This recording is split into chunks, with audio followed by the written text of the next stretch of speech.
বন্ধুরা, আপনারা কেমন আছে? আমিও খুব ভালো আছি। সুন্দরবনের এইখানে যে মধু তুলতে যাই, এইখানে আগে এসে পুজো দিতে হয়। আর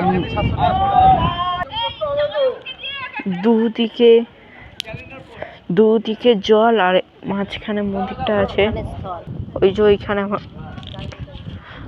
আমার মা দাঁড়িয়ে আছে, সেখানে দাঁড়িয়ে আছে। ওই যে আমার ভাই ওইখানে দাঁড়িয়ে আছে।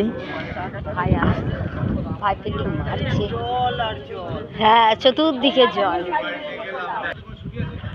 আমাদের লঞ্চ ওইদিকে দাঁড়িয়ে আছে। কোন দিকে? ওইদিকে দাঁড়িয়ে আছে। যাবো লঞ্চের কাছে, দেখিয়ে দেবো।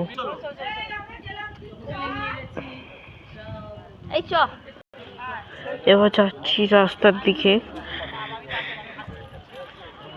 এই যে আমার মা আবার যাবে ওইদিকে। মা চলো।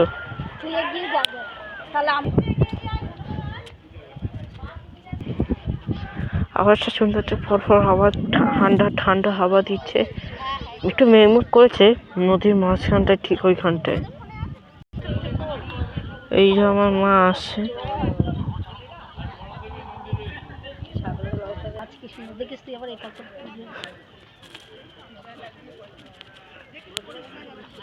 এবার যাচ্ছি, ওইদিকে রাস্তা আছে, কিন্তু আমি এই রাস্তা থেকে উঠছি। এখানে তিনখানা মন্দির আছে, দেখেছেন? একটা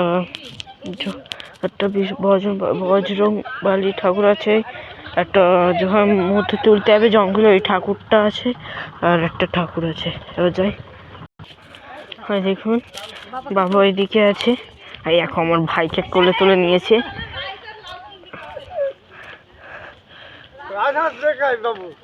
এবার চলুন ওই দিকটা যাচ্ছি। চলো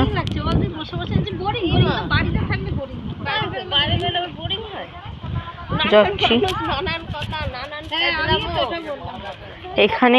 এখানে এসিও লঞ্চ হয়। এদিকেও রাস্তা আছে, যাচ্ছে অনেকজনই এখান থেকে, দেখতে পাচ্ছেন। এইখানে গ্রাম আছে, ওই দিকটায় গ্রামে যাচ্ছে। চলো, এই দেখুন যাচ্ছে আমরা এইদিকে।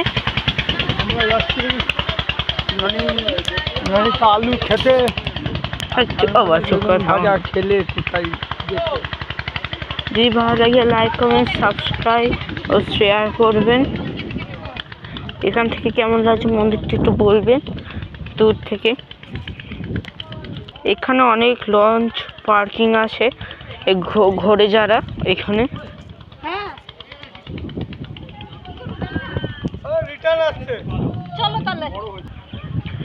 প্রত্যেকটা লঞ্চের মতো স্যাটেলাইট থাকে, জানি না কেন থাকে, আমাদেরও লঞ্চের মতোই আছে।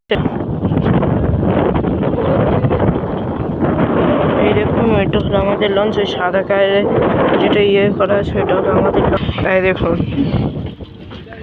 এমন লাগছে ভিউটা। এখানে খাট আছে, 6খানা খাট। ওইখানে রান্নাঘর আছে, এখানে চেঞ্জ রুম, আর এদিকে আছে বাথরুম।